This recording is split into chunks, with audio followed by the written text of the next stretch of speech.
Welcome to the Tech Talks Daily Podcast, where you can learn and be inspired by real-world examples of how technology is transforming businesses and reshaping industries in a language everyone can understand. Here is your host, Neil C. Hughes.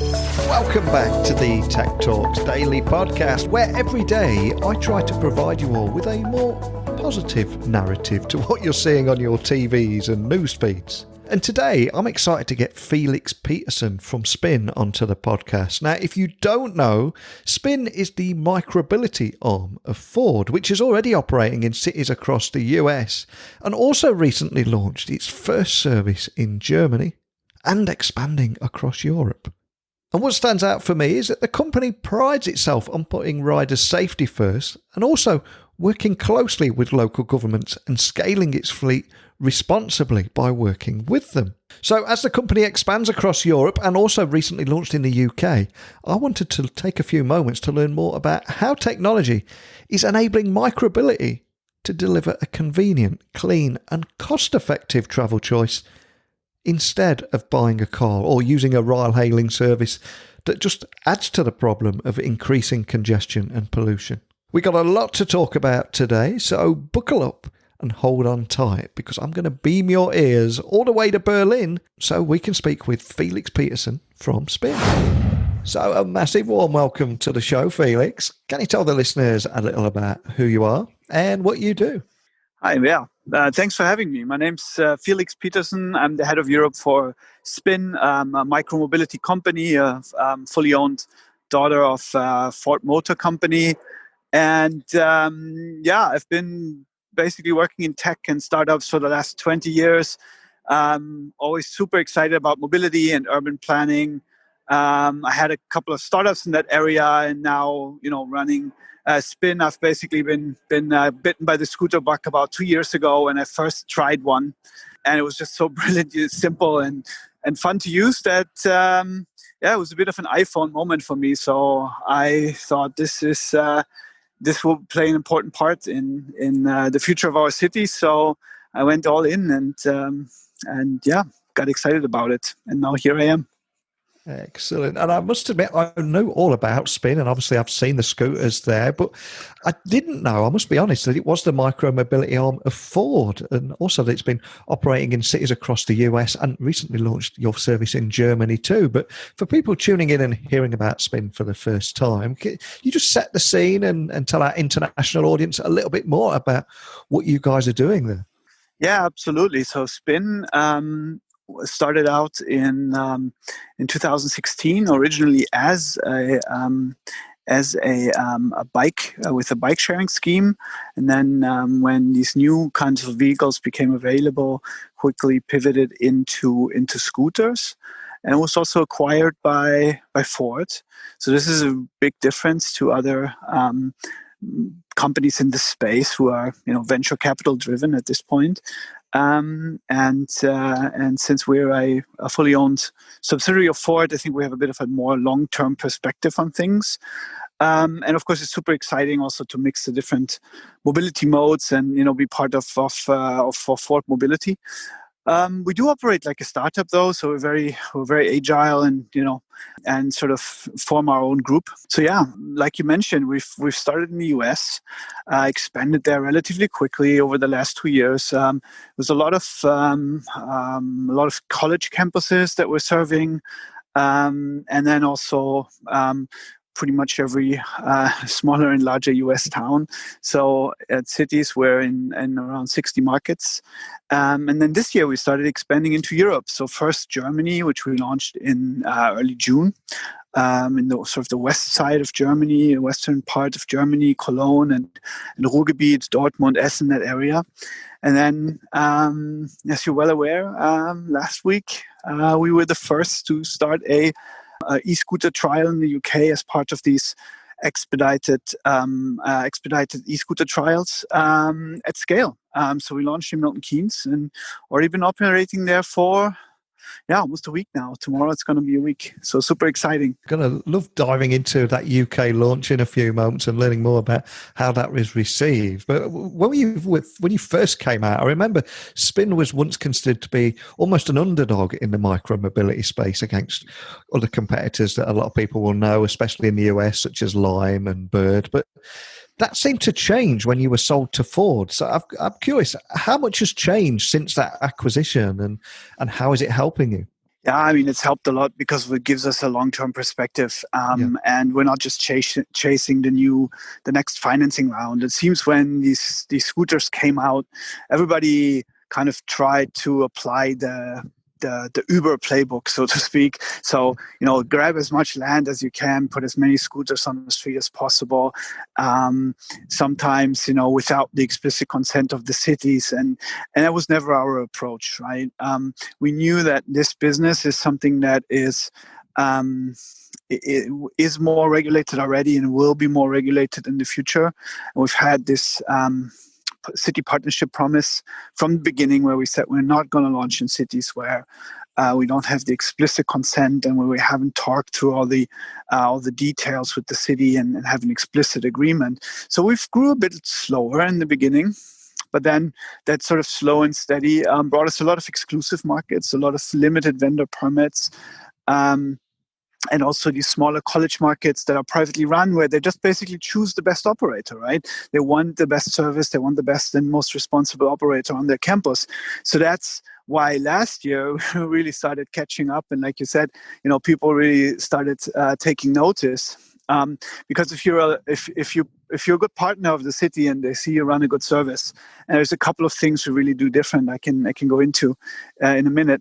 Then of course, now that this whole micromobility world is more moving towards tenders and long-term partners that are being chosen by the cities, of course that puts us as an advantage, because we are A, more stable, and B, have an excellent track record of really working well and working responsibly.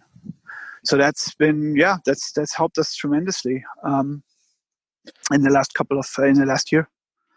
And what I love about listening to you here, because I suspect that everyone listening would have seen a Spin e-scooter somewhere, but hearing about the story behind it, I think just brings it all to life. So you can tell me a little bit more about that, and ultimately what put you on the path and how you're building this sustainable transport solution. Right. So, I mean, one of the things we did, one thing I already mentioned that we did begin differently from the beginning is this partnership promise, where we really work hand in hand with cities. Another is that we've never followed the gig economy model. And it looks like a lot of our competitors are now coming around to that conclusion as well. We never thought it was economically very viable, but also in terms of having basically people take the scooters to their house to charge them has also all kinds of implications in terms of safety and quality control. I mean, we have trained mechanics that are actually Spin employees that do go into the warehouses and quality check the scooter every night, make sure that everything is up to standard. And of course, that is also economically more viable, because you have professionals that know what they're doing and are servicing a lot of scooters every day. So that's something we did from the beginning. We own our own warehouses. We have fully employed people with full benefits. And that's true in all of the countries we're operating.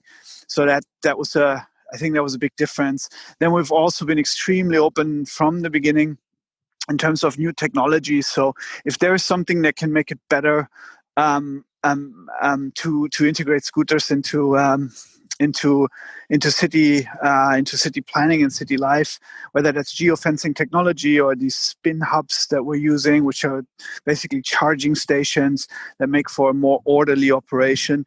We've never fought those. We embrace these kind of technologies, and really we're discussing with the cities in dialogue. Hey, what is available that we can that we can use to mitigate, some of the challenges that a new mode of transport can bring in a city. And we've been doing that from the beginning, where I feel like some of our venture-funded competitors have been, only always sort of doing these steps when they're absolutely forced to do it. And we've been proactively exploring and leveraging these kind of technologies. And I'm curious, how has COVID-19 impacted your business in a world where many are beginning to question everything they touch? I was even reading the other day about a new low-touch economy because people don't want to touch screens anymore, and it's all about not touching things. So has it affected you guys at all? Yeah, that's actually a really, really interesting question. And it has affected us, but it's actually we've seen more intense usage and longer usage, more frequent usage. So one of the things that was very, very noticeable was that the length of the rides has become a lot longer. Especially in some US cities, it's a safe and sort of socially distant way to get around for people. It's in the open. We all know that aerosol transmission plays a big role in this pandemic. So being outside, being in your individual transport vehicle makes a lot of sense, especially since it's not closed. And we were actually the only operator in the US that has operated throughout the pandemic. So when this lockdown started, we were in active conversations with our city partners, and we're basically putting out a program where essential workers would be riding for free. We would be in active discussions where the scooters need to be deployed and what the best areas are and where we can support best. And then we installed a rigid, very robust and rigid disinfection regime where each scooter would be disinfected on collection and also on deployment, and so to make sure that it's safe to use. So that was actually accepted really, really well, and people used it throughout the pandemic. Essential workers were using it to get to and from work, and we were seeing this with actually more intense usage than before COVID, and especially more commuter usage, I would say, longer rides, more frequent rides. I love that because, like you said, nobody wants to be crammed into a metro or some small compartment there with lots of other people. So I understand why they would be taking longer journeys and making the most of that kind of transportation where they can be completely on their own. But have you noticed any other changes in usage patterns of e-scooters over the last few months? Well, I mean, one of the reasons why in the UK these e-scooter trials in these special transport zones, which were already a topic for a longer time, have been expedited is for the reasons you mentioned. It's a really, really good addition and complementary mode of transport to other things that are there, and then can really help take some pressure off the public transport systems. Excellent. And what about your expansion plans? Can you tell me more about that? Because I've, like you said at the very beginning, you've hit the UK now, right? Correct. So we launched in Milton Keynes, which, as every UK citizen knows, is a special place, and is very innovative and is trying out a lot of new things. You have the Starship robots there, and so it wasn't surprising that they were really keen and quick to install the first e-scooter trial at scale. At scale, I mean, not some of the smaller trials we've seen in the UK with a handful of scooters on private land, but really, in the public realm, and they have this incredible roads, incredible cycle network of these so-called redways, over 150 miles, which is amazing to use with the scooters. That was a really good place for us to get started, but we've also are applying for other trials, and of course hoping to double down on our UK operations, and eyeing some of the other and bigger cities as well. And we've been participating very actively in these tender processes.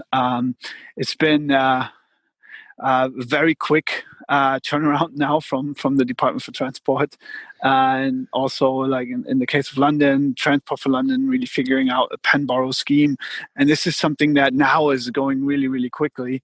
So yeah, it's been a wild ride in the last couple of weeks, but we're just super happy that we finally have some scooters on the street, and are able to it's always great to actually see them riding around, walking to the street, seeing people riding around on them. So we are going to participate in any trial where we are invited to deploy our fleet, and I think we have some really good arguments why more UK cities would also choose Spin. And I would imagine if you was in somewhere like San Francisco, or residents would know instantly exactly what to do and how to get up and running. But for let's say somebody in Milton Keynes, it might be a bit of a new concept to them. So can you walk them, people listening, how they can get up and running with minimal fuss and not looking awkward as they're trying to work out what app they need to download? Because nobody wants to be that guy. What app do I download? What do I do here? You don't want to be that guy. You just want to rock up and take it, don't you? No, but I mean, the wonderful thing about these scooters is that everyone who's ever rode a kick scooter when they were a child pretty much knows what to do with this vehicle. I mean, the learning curve is really amazingly quick compared to other vehicles. So it basically works like that. You need your smartphone, and you need a credit card, and you need a driver's license. You download the Spin app from the App Store. You verify your age and that you have that you're 18 years old and that you have a valid driver's license, which is a very simple and online process. We are doing within the app, where you take a picture of your driver's license, then you enter a method of payment, a debit card or a credit card, and then you're ready to go. And how this works is and I have to say, I found this extremely fascinating when when through Internet of Things this became possible. You see a scooter sitting on the street, it has a barcode or a QR code on it. You activate your camera, you have the Spin app installed, you scan the QR code, and bam, the scooter just unlocks, and you're ready to go. So then you go on it, and you push it once or twice with your feet, and then there's a gas throttle that then allows you to accelerate up to 15 miles per hour, which is the legal speed limit for this type of vehicle in the UK. And then it's basically like riding a bike. So wherever you're allowed to ride a bike, you're allowed to ride your e-scooter. So in the case of Milton Keynes, or these redways that I mentioned, which is the cycle network, plus smaller state roads up to 30 miles per hour speed limit. So on those kind of roads, you're not allowed to go on the highway or on the motorway or on any of the larger roads with 60 or 70 miles per hour speed limit. But that's pretty clear because it follows the same rules as the bikes. We do recommend using a helmet for sure. Yeah. And we also have on the streets of Milton Keynes, we had for the first couple of days, and we will have regularly going forward, our ambassadors on the street, safety instructors that, help people how to use it, help them do their first ride, give out helmets, and give them instructions on how to ride safely. It is very simple. It is very safe. We do recommend, of course, that the first ride, maybe you do it on a weekend, familiarize yourself a little bit with the vehicle, find, a good spot to try it out. Maybe not on a Monday morning when you're late to a meeting, trying it out for the first time. Yeah, and get all the admin done before. Do the admin at home. Get your driver's license and credit card uploaded at home so you can just rock up when you need one. But so looking towards the future then, I appreciate there's probably not too much that you can share, but are there any teasers or hints you can leave us with on your future plans at Spin and where you see the industry as a whole heading? Yeah, absolutely. I mean, I think that we will see micromobility playing the central part in reorganizing our cities. Cities have been organized for 100 years around cars. And now, I'm currently in Berlin, and I just walked through one of the main streets in the city center, Friedrichstraße, which it was brilliant. They were just basically, they closed it off yesterday, and now they were installing trees and tables and chairs, and basically closed it from this weekend on. It's going to be closed off for cars. It's going to have a micromobility lane or a bicycle lane in the middle of the road, and then left and right, where there used to be driving lanes for cars, there's now is now basically space for people to enjoy, to sit. And I think that's a meta trend we're seeing, right? With shared modes, with a more smart and technologically driven integration of different modes of transports, what some people call mobility as a service, so that you have a more integrated experience between, shared rides, ride hailing, bike rental, scooter rental, and public transport. It becomes extremely feasible, to live your life in one of the dense European cities without necessarily owning a car. So that's a big trend, and I think we're pretty much on the beginning of that. And COVID has really accelerated these things. We've seen a lot of European cities, and of course also the UK, with these expedited trials, really, pushing into that future in an accelerated way. Some people say that the pandemic has accelerated a lot of trends that were already there before, like e-learning or e-working, and I think mobility, or reclaiming the cities more for pedestrians and bicyclists, is also one of these trends that has become accelerated. So, that's of course the whole idea behind Spin, and why we're in this space, and why we think we're just at the beginning. And one of the things is also going to be, we're going to see different types of vehicles. So I've been mentioning this word micromobility constantly over the last over our talk, and basically what that really means is it's a lightweight vehicle, potentially under 500 kilograms, that has a good weight to payload ratio. So what I mean by that is that you don't have a 2-ton vehicle carrying a 50-60 kilogram person or 100 kilogram person, but you have a lightweight vehicle of these scooters. They only weigh 20 to 30 kilos.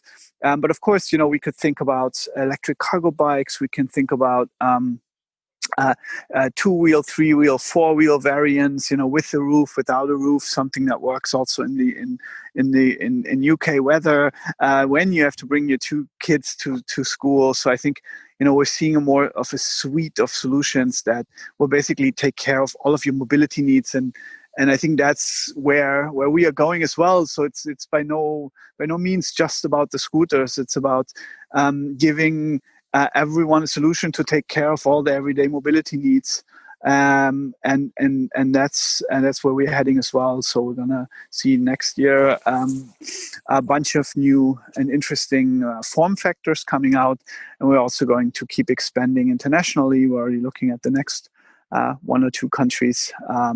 We've also just keep winning large markets in the US. We've just launched Chicago with our biggest fleet.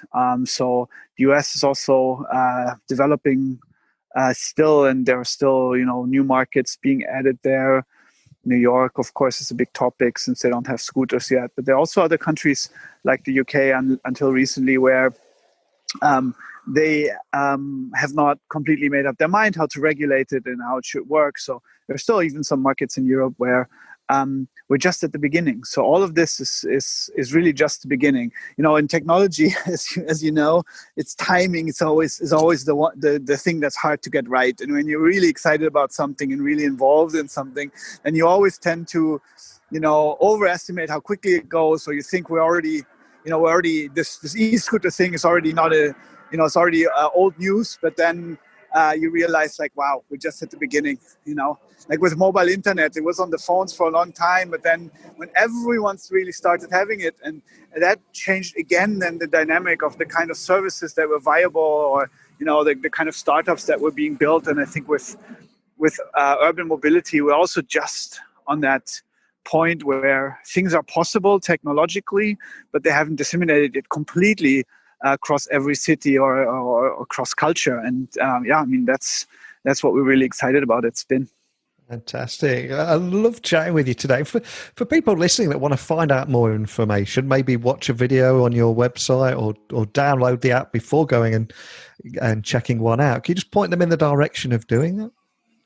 Yeah, absolutely. The quickest way really to do it is to go to the App Store, look for Spin Scooter or Spin app, And then we have a lot of instructional videos and onboarding screens where everything is explained again with illustrations with small videos. So there's a lot of explanation there.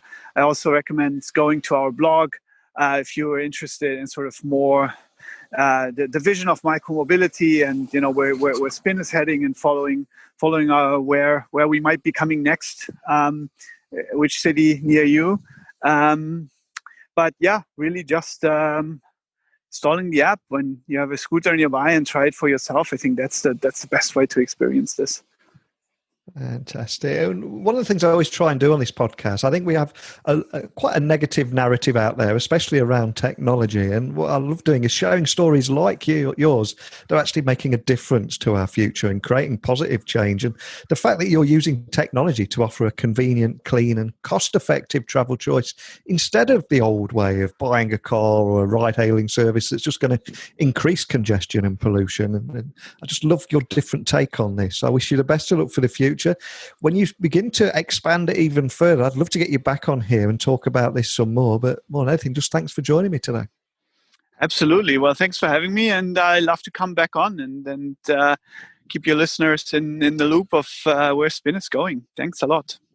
In the US, Spin have seen their ridership bounce back faster than public transit, competing with both walking and driving. And it just makes sense wanting to be out in the great outdoors rather than being cramped next to a window or a man spreader on the tube or train. For those reasons alone, this is going to be one that I'm going to be following very closely and learning a little bit more about how micromobility solutions are set to sweep across the UK too. But if you're downloading the app now and planning on testing one in the near future, please, I want you to report back to me and share your experiences. And maybe micromobility adventures too. There is your challenge for this week. So please report back with photos, tales of adventures, whatever it may be, or just questions, by emailing me techblogwriter@outlook.com. You get me on LinkedIn, Twitter, Instagram. Just look for Neil C. Hughes. And my website is techblogwriter.co.uk. But that's it for me today. So remember, I want you all to share your micromobility adventures, both good and bad, with me. And I'll return again tomorrow with another guest. So thanks for listening. And until next time, don't be a stranger. Thank you for listening to the Tech Talks Daily Podcast with Neil C. Hughes. Remember, technology works best when it brings people together.